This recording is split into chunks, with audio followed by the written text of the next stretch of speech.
Há quem diga que a censura se foi com o fim da ditadura militar, mas a verdade é que ela ainda existe, mas de forma bem mais sutil.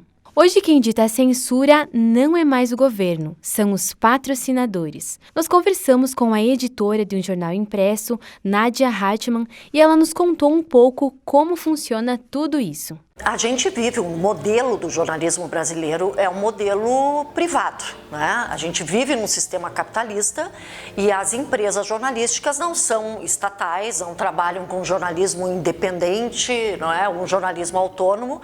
E é claro que há interesses financeiros, há interesses comerciais, um modelo que é privatista. E no modelo privatista é claro que vai imperar sempre a questão do interesse comercial e do lucro. São empresas que têm que se manter, têm que pagar salários, têm que pagar impostos. Dizem, né, que jornalismo é conflito.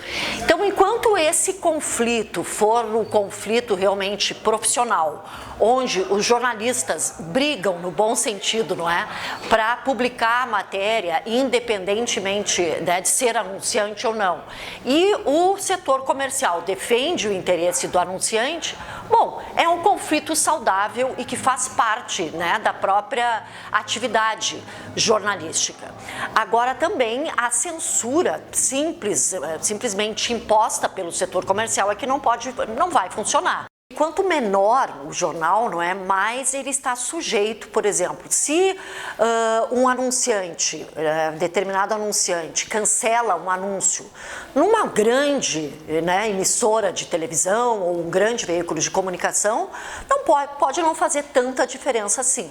Agora, isso quando acontece, né, um anunciante importante cancela um anúncio num jornal de um veículo de menor porte, do interior, pode fazer diferença lá no final do mês, inclusive comprometendo até os pagamentos de salário. Muitas vezes aquela matéria ela até pode cair num grande veículo de comunicação e o jornalista que fez a matéria, ele não fica nem sabendo exatamente em função de que essa matéria caiu. No mundo dos telejornais, as coisas não são muito diferentes.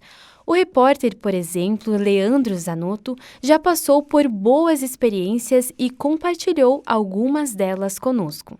É uma situação muito complicada tu falar do setor publicitário dos jornais, porque um depende literalmente do outro. No interior, isso praticamente é impossível tu fazer jornalismo, sem o apoio do setor comercial, né? Muitas das pautas que são decididas vêm da ideia do jornalista fazer uma pauta, mas o entrevistado, o case ou a sugestão passa pelo editor e também pelo setor comercial. Então é feito quase que uma roda, né, entre conversação entre o editor e também o gerente do setor comercial, para que possa se alinhar mais ou menos a necessidade do jornalismo com o setor comercial, né? Então, assim, não existe uma interferência direta do setor comercial no sistema de jornalismo. O que existe é uma colaboração entre as duas partes. Claro que muitas vezes o setor comercial ele vai chegar para a redação do jornal e vai dizer para o editor: eu preciso que você faça uma reportagem em tal segmento. Mas eu acredito que no futuro isso deva ser ainda mais normal de se fazer, as reportagens especiais. O problema desse tipo de matéria, que a gente chama quase sempre no jornalismo, tem um jargão para matéria de chapa branca, é que tu nunca pode colocar um contraponto, porque é uma matéria paga, né?